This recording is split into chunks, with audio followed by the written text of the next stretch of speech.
Tantor Audio, a division of Recorded Books, presents Girls' Weekend by Cara Achterberg, narrated by Exie Sands. Dani. Predictably, 10 minutes before the alarm was due to sound, Joe reached his arm around Dani's side and began inching his hand towards her breast. Dani was definitely not in the mood. She'd been awake for the past 20 minutes, running through her to-do list for the day. But she hadn't been in the mood for the last few days, and she'd have to weigh the stress of a grumpy husband against the cost of delaying the start of her morning. When they'd married amid all that passion, she had not predicted it would come to this. Dani rolled over and looked at Joe. His eyes were still closed, but he was definitely awake. His dark hair was speckled with gray at the temples, and the front of it stuck up in a vague mohawk shape. She never really looked at him anymore. He was just there, like the living room set that had been in her life for over a decade, generally in the same place, doing the same thing, day after day. When she first met him, nearly 20 years ago, she would wake up next to him amazed to find him there, and almost always in the mood. Joe had been a real man with a real job and a future, not one of the college boys she dated who thought the future was the keg party next weekend. He was interesting, intelligent, even funny. She'd been crazy about him. Somewhere along the line, that magic had faded, just like the rings left by her water glass on his mother's antique end table. She needed to remember to sand that spot before the in-laws visited at Easter. 10 minutes later, the alarm sounded. Her now satisfied husband bounded out of bed and jumped in the shower, while she was still fishing for her panties at the bottom of the bed. Fine, she thought. This would give her the opportunity to make good on yesterday's plan to start working out again. She was tired of looking like the mommy. No more sweatpants, no more makeup-less, baseball hat-wearing, just get-out-the-door days. Stumbling around in the dark bedroom, she cursed silently as her bare feet landed on the Lego bricks Joey Jr. had left scattered across the carpet. She had repeatedly asked him to pick them up yesterday, but when she crawled into bed at 11, they'd still lain everywhere like little landmines. Sweating on the elliptical machine in the basement, Dani could hear Joe above her, brewing his coffee, talking to the dog, preparing to make his escape. She could also hear her knee click with every revolution of the machine. How did she ever get so old? She didn't feel like a grown-up, especially after the fight she'd had yesterday with Jordan. At 12, Jordan knew precisely where the hairy edge lay that would make her nuts. She would push right up to that brink, and then she'd watch Dani's self-destruct in frustration. After Dani had yelled all the things she'd sworn she would never say to her own kids, Jordan would shrug, roll her eyes, and exhale loudly, as if Dani were the child. Her stomach knotted up, thinking of their argument yesterday. It had spiraled from a small dispute about Jordan forgetting to unload the dishwasher before school to a screaming match about disrespect and kindness and treating adults the way they should be treated. Joe had laughed when she'd told him about it last night. Some days she felt completely inadequate as a parent, but it infuriated her when Joe made light of her daily battles. They were supposed to be partners in this war. Enough of the torture machine. She looked around for a spot to do sit-ups. The dimly lit basement was crowded with boxes of clothes for Goodwill, toys in permanent timeout, and Christmas decorations stacked next to the green and red plastic tubs Dani had bought at Walmart back when she'd vowed to organize her life, or at least her basement. She cleared a space on the kids' play mats and sank to the filthy floor. She'd meant to come down here last night and run the vacuum. Somewhere around the 20th abdominal crunch, she noticed the mouse poop on the floor next to her. Damn cats. They were absolutely useless. As if to reiterate her point, Jolly rubbed against her side, mewing for breakfast. The fat orange tabby gave her a demeaning look. She heard the door close upstairs as Joe left for work. So much for 30 days to a beach body. In the shower, Dani tried to piece together her day. Make the dentist appointments, change the sheets, call the furnace guy to come for the yearly cleaning, finish the phone calls for the PTA fundraiser, sew the patches on Jordan's Girl Scout uniform, mail the packages for her grandmother's birthday, and try not to forget Joey's Gymboree class again. And she had to get at least 4 hours of real work in, or she wouldn't get a paycheck this week. Dani transcribed medical records. It was mindless work she could do at home, hence the sweatpants. With a loud bang, the bathroom door flew open and hit the side of the tub. Dani felt the rush of cold air as Joey bounded in. "Mommy, you're in the shower?" he asked. "Yep," she said with a sigh. "I need to watch Thomas," Joey said. "No videos today." "I need to watch Thomas." Joey's obsession with Thomas the Tank Engine was wearing on her. Never mind the eerie faces on the grumpy trains and the mind-numbing voice of the narrator. The stories themselves made no sense. And she found herself humming the annoying intro music at inappropriate times, like while signing her credit card slip at the gas station as a line of teenagers waited nervously behind her to buy cigarettes, or while the OBGYN was washing up and putting on gloves to begin her exam. Maybe later. We'll see. Go get dressed. Joey ignored her suggestion and turned on the sink faucet, causing the water pressure in the shower to plummet. He ran his fingers beneath the steady stream and began chanting, "Thomas, Thomas, Thomas." "Mom, did you wash my red sweater?" Jordan yelled, entering the bathroom just as Dani shut off the water. Dani peered around the shower curtain at her children. "Look, I don't want to start my day screaming. Please, please, please, can the two of you leave me alone for just 10 minutes?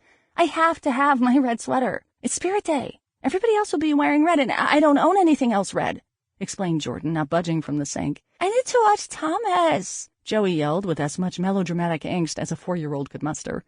"Out." "But, Mom," Jordan began. "Out," yelled Dani. Jordan took Joey by the hand and reassured him. "Come on, I'll put your show on."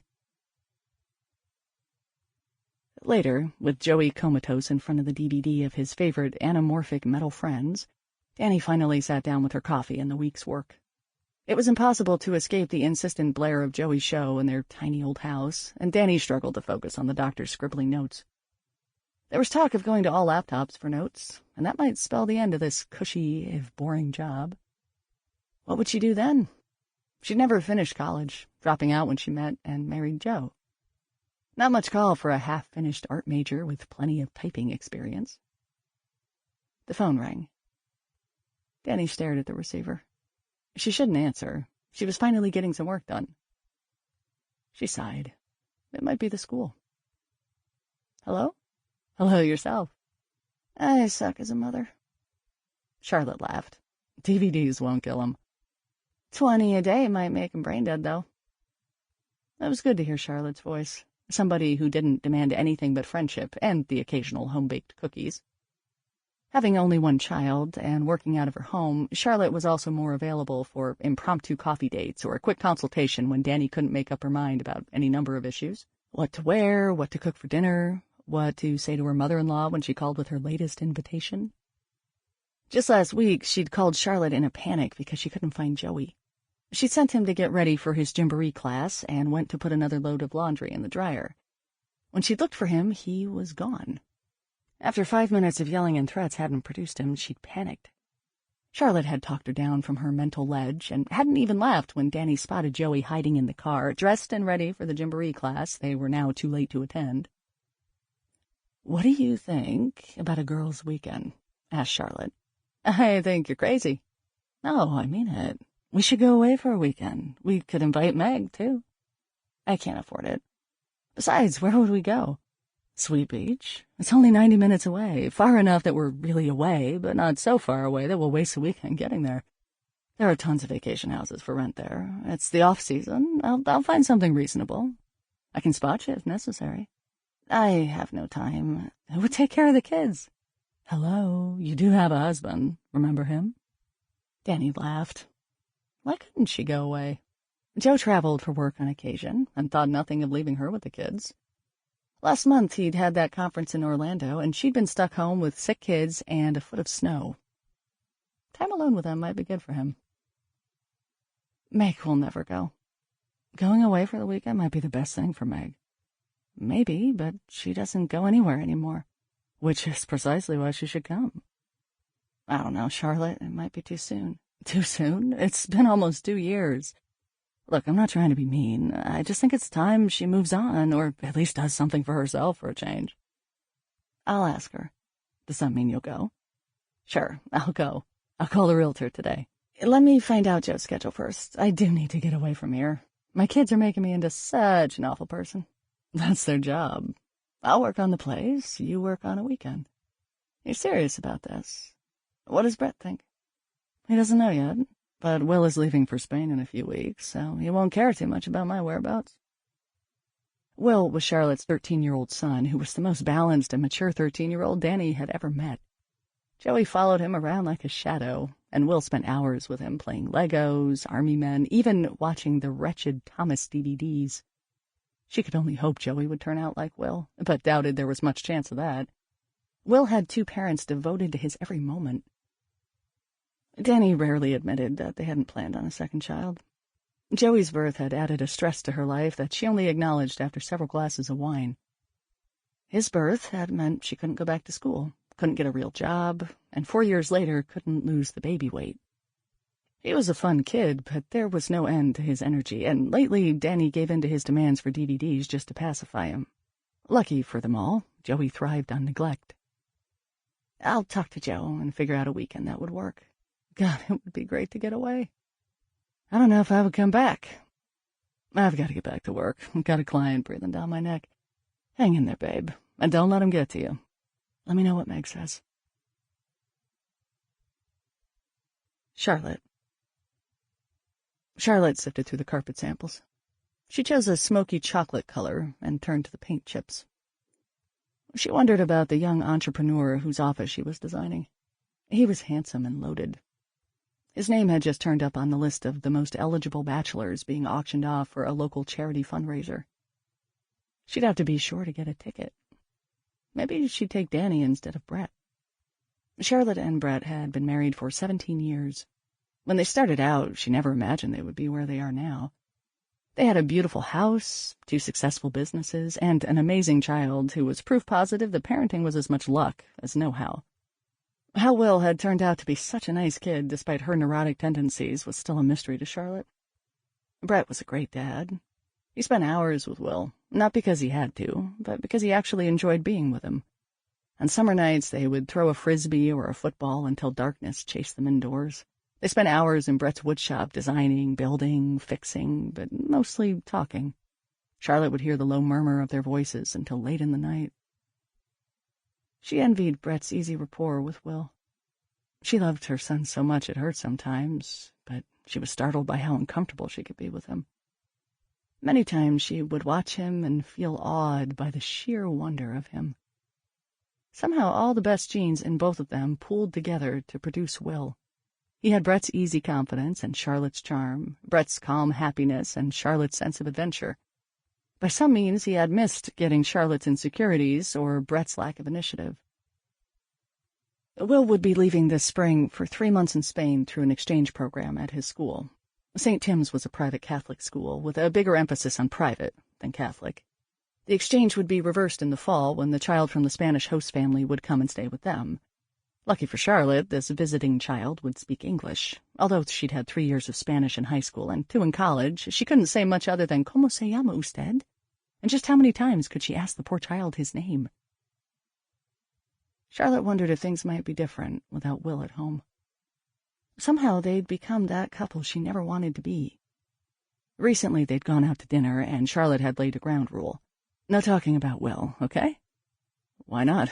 Brett had asked. Because he's all we ever talk about. That's not true, Brett insisted, but the conversation had been forced the rest of the evening, and they'd finally skipped dessert and gone home, where Brett had joined Will for Sports Center, and Charlotte had taken a glass of wine and a book to bed. When they were first married, they'd gone to gallery openings, exotic restaurants, and museums. They'd taken impromptu trips to warm places to indulge their mutual love of snorkeling. They'd gone to movies and stayed up talking in trendy coffee bars until the owners kicked them out. They'd played darts for drinks and had sex wherever the urge took them, the kitchen, the hallway, the balcony. But all that changed when they became parents. Charlotte thought back to the day she told Brett she was pregnant. He cried, and she'd been stunned by his tears. He doted on her during pregnancy, and she'd loved the attention. He had treated her like a queen. It was a difficult pregnancy, most of it spent in hospitals or on bed rest. When Will was born healthy, they'd cried tears of joy, but they both knew they would not go through it again. He would be enough. After that, their world revolved around their beautiful boy. She wasn't sure when it happened, but something had changed. It was as if Brett had lost interest in their relationship. She began attending the black tie fundraisers, gallery openings, and trendy restaurants alone. "You go without me," he would say. "I'm just not in the mood." Or he would claim he had work to do. On occasion he would join her, but insist they bring Will along. When Charlotte protested and said Will would be better off at home, he asked, why would we leave him? We love Will. It was as if Charlotte was suggesting they abandon him in a shantytown. Charlotte knew college was still 5 years away for Will, but suddenly it seemed just around the corner. Will going to Spain was a foretaste. What would be left of their world without Will? She couldn't remember the last time Brett even told her he loved her, except to echo her own sentiments. Charlotte tried to focus on her work. Besides the office design, she also had a new house to decorate. The construction was supposed to finish this week, and it was time to begin the interior so the client could move in by Easter. Charlotte was a very successful interior designer because she could see possibilities other people never imagined. She took the time to get to know her clients and to design a home that fit their personalities and their needs. She had more work than she needed, but lately she found herself taking jobs based on the client. She gravitated towards jobs working for men who were attractive, connected, and interesting. She knew her flirting was growing dangerous. But Brett was such a cold fish anymore. What was the harm? She didn't intend to take it anywhere. Maybe with Will out of the house, she and Brett could rekindle whatever still existed beneath their busy schedules and Will-focused lifestyle. Maybe she should be going away with Brett instead of the girls. He was leaving for a conference the day after Will, but when she'd hinted that she might like to attend, he said, "You'd be bored out of your skull. And anyway, the schedule is crammed with seminars and meetings. I won't have any free time." Charlotte knew she could have insisted, but she was hurt. He didn't seem to want her there, so she let it drop. Yes, it would be good to spend some real time with Dani and Meg. Girlfriend time. That's what she needed. Meg. That afternoon, Meg sat on the bleachers with Dani in the sweaty air of the indoor pool. Their girls took swimming lessons together every Thursday at the local Y. She glanced at Joey, strapped into his stroller, sound asleep, with a soggy cookie still clutched in his hand. She missed having a little guy. Logan would have been 5 now.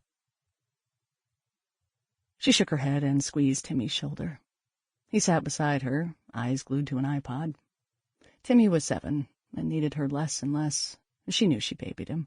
She did too much for all her kids. Michael was 13 and she still packed his lunch and laid out his clothes. He didn't seem to mind. Sarah was 9 and Lizzie was 11, and they both fought her for the independence she wasn't ready to give. It was ridiculous to think she could control every detail of their lives, as if she had any power. No matter how careful she was or how closely she watched them, there was nothing she could really do to protect them. There was nothing she could have done to save Logan, and she'd been standing right there. She knew that logically. The doctors and so many well-meaning friends had said it again and again. But still, she couldn't help herself. Logan's death had been so sudden. He'd never had an allergic reaction to anything before. Meg and Peter had taken the kids to a May Day party at the club where Peter played golf. No one even saw Logan eat the cashew from the bowl of mixed nuts at the bar. He'd climbed up on one of the stools and was spinning the stool to amuse himself. When he toppled from the stool, it looked like he'd just gotten dizzy and lost his balance. But then he hadn't moved.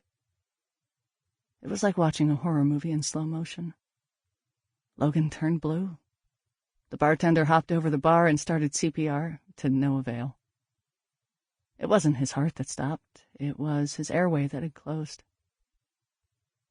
By the time the paramedics arrived, it was too late. Since his death, Meg had struggled to find her footing.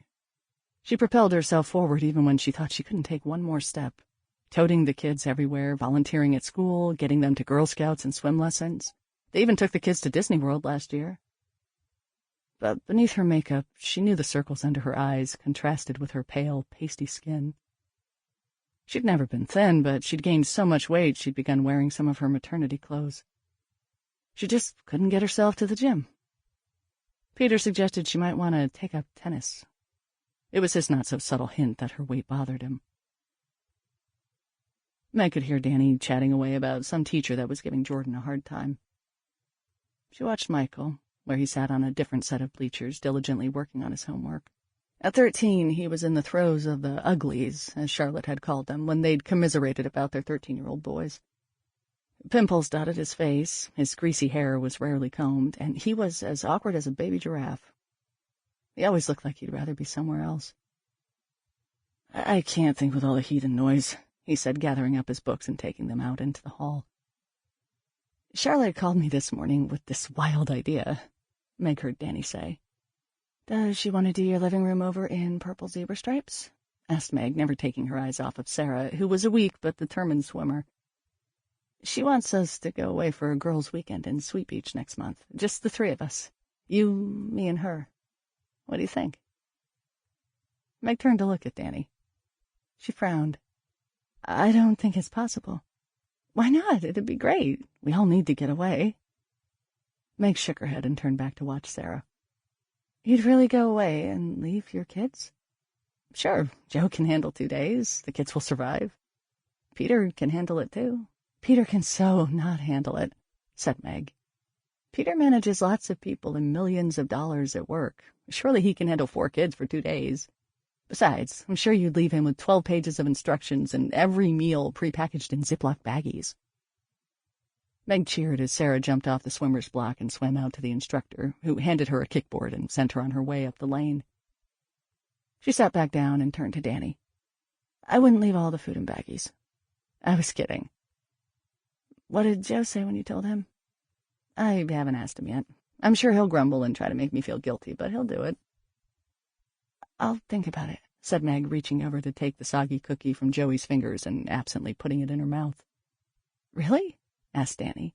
"I didn't say I was going. I just said I was thinking about it." "Charlotte says she'll find a place in Sweet Beach. We just need to pick a weekend, so look at your calendar." "I haven't said I'm going." "Oh, Meg, you have to go.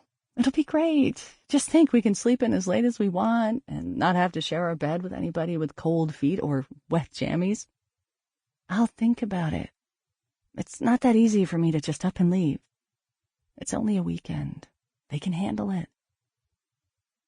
Class ended, and the girls came running towards them, and Meg shrieked, "Walk!" Dani. When Joe got home at 7:30, Jordan was playing on the computer, and Joey was lining up his Hot Wheels cars on the sofa to race off the edge. Dani had just finished cleaning up the kitchen and was sitting down at the counter with a cup of tea. Joe entered quietly. He set his briefcase down next to the door and said, "Sorry. We had spaghetti. There's a plate for you in the microwave." Later, when the kids were in bed, Dani found Joe sitting on the couch clicking through the channels. She picked up the Hot Wheels scattered around his feet and throughout the room. Joe watched her, but made no move to help. When she finished, he said, "Well, there's nothing on." He continued to click through the channels. Dani stretched out on the sofa and put her head in his lap. He absently ran his fingers through her hair and paused at a soccer game on a Spanish station. "I want to go away with Charlotte and Meg for a weekend." "Why?" asked Joe. "I don't know, just to get away." "All of us?" "No, no kids or spouses, just girls." "What would I do?" Joe asked, turning off the TV. Dani sat up. "You take care of the kids, do whatever we would normally be doing. I'm sure Joey will have a soccer game, and Jordan will probably have a Girl Scout function. You could have your folks over for dinner so you wouldn't have to cook. You could rent a movie. You don't have to plan it all out for me." "I can handle it, I guess. But when do I get to go away? Or better yet, when do you and I get to go away without the kids?" "You go away for work all the time." "That's different." "It is, but still, you don't have to make your bed or cook or clean up or deal with kids." "There are other stresses on my trips." I realize that. Look, this isn't about you. This is about me needing a weekend away." Dani could feel unexpected tears at the edge of her eyes. She blinked them away and put her head on Joe's shoulder. He sighed and laced his fingers through hers. "Honey, it's fine. We'll be fine. You go have fun with the girls." She'd expected Joe to resist, and when he didn't, she felt her unexplainable tears wash down her face. Maybe she needed this weekend away more than she knew. She didn't understand the unhappiness that remained just under the surface of her life lately. Where did the dissatisfaction come from? Was something missing, or was she doing something wrong? She wished she could talk to Joe about it, but she couldn't explain it to herself, so what could she say to him? Besides, for the most part, her life was perfect. How could she be unhappy? Jo wiped a tear from her cheek. You seem pretty stressed out. I am, but I don't know why. Nothing's any more crazy than usual. I don't know why I'm crying. Maybe I'm just tired. A weekend away will do you good, then. I can only imagine what kind of trouble Charlotte will find for you. She's good at that. Remember the last time you and I went away? He asked, smiling. I'm reminded of it every day when I negotiate Thomas videos and Oreos. Jo pulled her closer and kissed the side of her head. The year before Joey was born, her parents had given her and Jo a weekend away together, without Jordan, for Christmas. Later that winter, they'd snuck away to a little cabin by a lake. It snowed ferociously, but the snowshoes the owner left for them had remained hanging on the wall. She and Jo spent the weekend rediscovering why they'd gotten married in the first place. They never left the comfort of the little cabin, except to bring in more wood for the huge fireplace. They couldn't even bring themselves to leave the cabin to try some of the fabulous restaurants their hosts had recommended. The food they brought along, cheese, fruit, bread, too many bottles of wine, had been enough. They'd been afraid to break the spell. She'd been a little careless with her diaphragm, letting her passion get the best of her. The weekend was magical, but what were the odds? And so the next Christmas there had been Joey. This will be a different kind of weekend away, said Dani, leaning up to meet Jo's kiss. Meg. Meg couldn't stop thinking about Charlotte's idea. A weekend away? She'd barely been able to let the kids go to school without her since Logan's death. It wasn't that she imagined she could keep them safe. She only wanted to be near them, just in case.